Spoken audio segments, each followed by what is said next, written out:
All right, so jumping right into it today, we're doing a deep dive requested by the Christian Partey. Yeah. And we're going to be unpacking Tara Dublin. Oh, and real quick, got to give a shout out to TP Bunghole 420.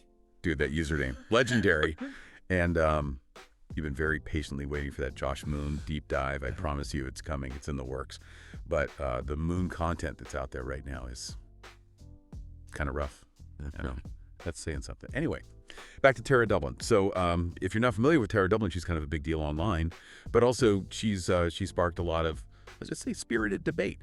And today we're going to be looking at a thread about her on Kiwi Farms. And Kiwi Farms is a forum that is known for its, let's just say, not chill vibes.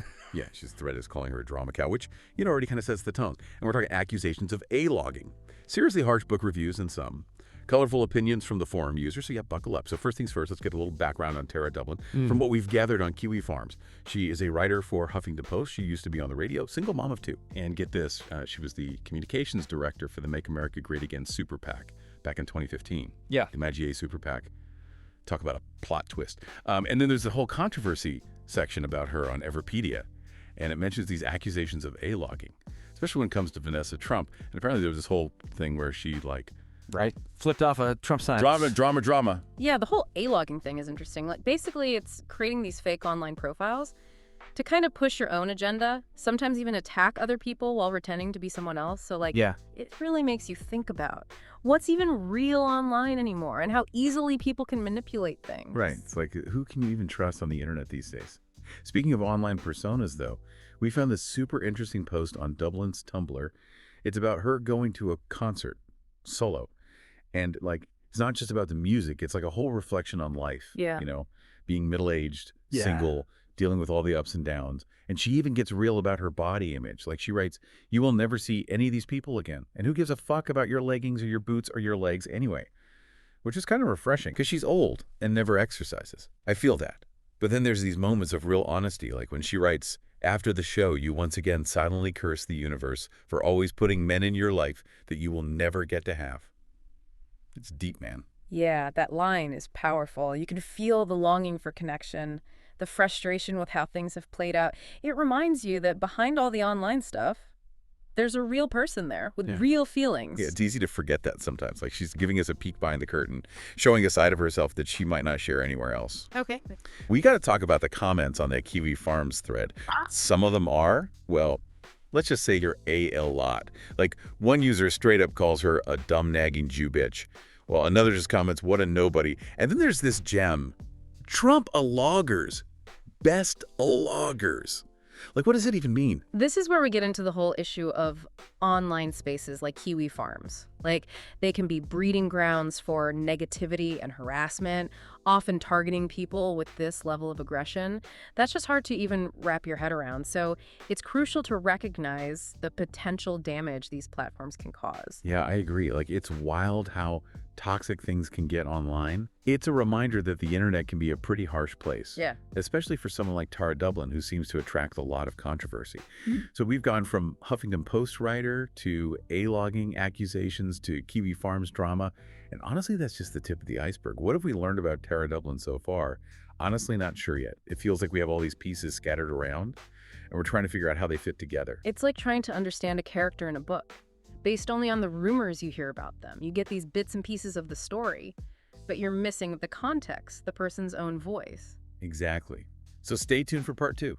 Woo! We'll keep digging into Tara Dublin's world and try to make sense of it all. Yeah, it's like we're looking at a mosaic. We have all these individual tiles of information, but we need to step back to see the full picture. Okay. But we do have some direct insight from Tara, right? Okay. Like that Tumblr post we were talking about.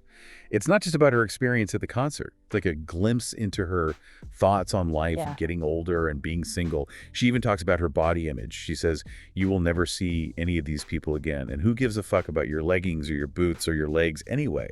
Yeah. There's like a real honesty there. I think a lot of people can relate to that. Absolutely. She's challenging those societal expectations. Because she's old and doesn't exercise enough. I feel that. But then there are these moments of vulnerability, like when she writes, "After the show, you once again silently curse the universe for always putting men in your life that you will never get to have." It's raw and emotional. Yeah. And it makes you wonder about the experiences that have shaped her perspective. Yeah, that line is particularly poignant. It speaks to this yearning for connection and perhaps a sense of disappointment with how things have unfolded in her life. It reminds us that there's often a lot more going on beneath the surface than what we see online.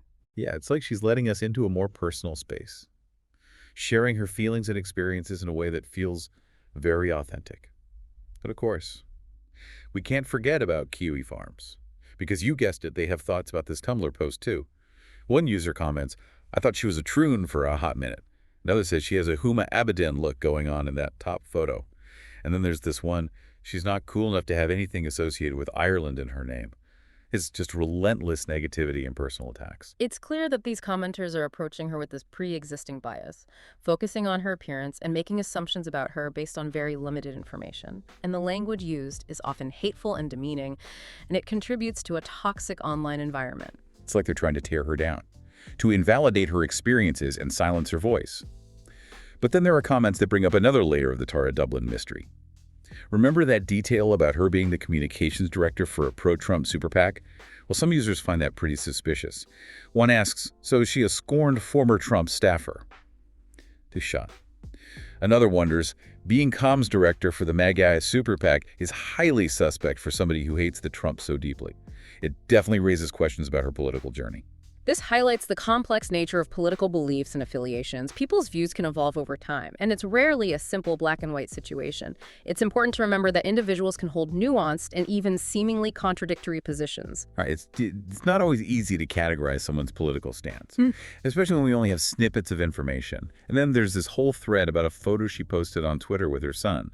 One user writes, "The kid is going to be a Republican when he grows up." Another chimes in with, "I bet her son is a mulatto." It's just disturbing how quickly they jump to making these harmful assumptions and dragging her family into it. It's a stark reminder of how online harassment can extend beyond the individual being targeted. Bringing her son into the conversation is completely inappropriate and demonstrates a lack of empathy and respect.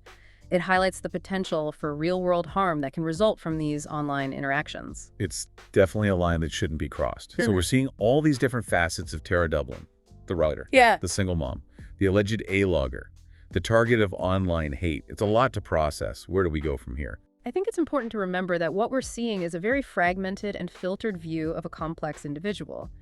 We're getting glimpses into her life and thoughts through her writing and social media. But we also have to consider the biases and agendas at play in the online spaces where these discussions are taking place. Right. We can't take everything we see online at face value. There's always more to the story. And we have one more part to go. Stick with us as we dive deeper into the world of Tara Dublin in part 3.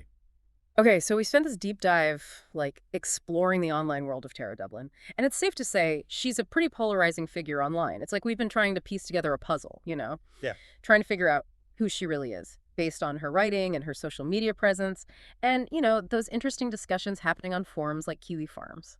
Yeah, it really highlights the challenges of trying to understand someone in the digital age, because we have access to more information than ever before, but it's often so fragmented and filtered and, subject to various biases. Exactly. So after all this digging, what can we actually say we've learned about Tara Dublin? Well, we know she's a writer and a single mother and someone who's not afraid to voice her opinions, even when they're controversial. And her background is definitely intriguing. I mean, that stint as communications director for the MAGA super PAC definitely raises eyebrows. Yeah, for sure. And her writing definitely gives us a glimpse into her personality. She's witty, self-aware, and willing to be vulnerable, which I think makes her relatable, even when you don't agree with her. Right, and that mix of strength and vulnerability is what makes her such a compelling figure. She doesn't really fit neatly into any box, and that seems to both attract and repel people. Yeah, and then there's the dark side of all of this, the online harassment she faces, especially on platforms like Kiwi Farms. It makes you wonder about the impact of the constant negativity and how it affects someone's mental well-being. Yeah, it's a sobering reminder of the power dynamics that exist online. These forums can become echo chambers where, hateful rhetoric is amplified, and individuals are targeted with, relentless cruelty. It's important to acknowledge the real harm that this type of behavior can inflict. For sure. It's definitely a reminder to be mindful of what we're consuming and contributing to online. We all have a role to play in shaping the online environment. And we need to consider the potential consequences of our words and actions. So yeah, we've explored like the highs and lows of Tara Dublin's online presence. And it's clear that there's no easy answer to the question of like, who she is. And maybe that's okay. Perhaps the most important takeaway here is that we should approach online personas with a healthy dose of skepticism and recognize the limitations of what we see on the internet. Well said. We definitely sparked some questions here about online identity and the nature of truth in the digital age, and the responsibility we all have in creating a more respectful and empathetic online environment. So for everyone listening, we want to hear your thoughts. What are your impressions of Tara Dublin? What stood out to you about her story? What are your thoughts on online harassment and the responsibility of these platforms? Hit us up on social media using the hashtag #TheDeepDiveTara, and let's keep this conversation going. And remember, whether you're a writer, a single parent, or just navigating the complexities of life online, you deserve to be treated with respect and dignity. Peace out.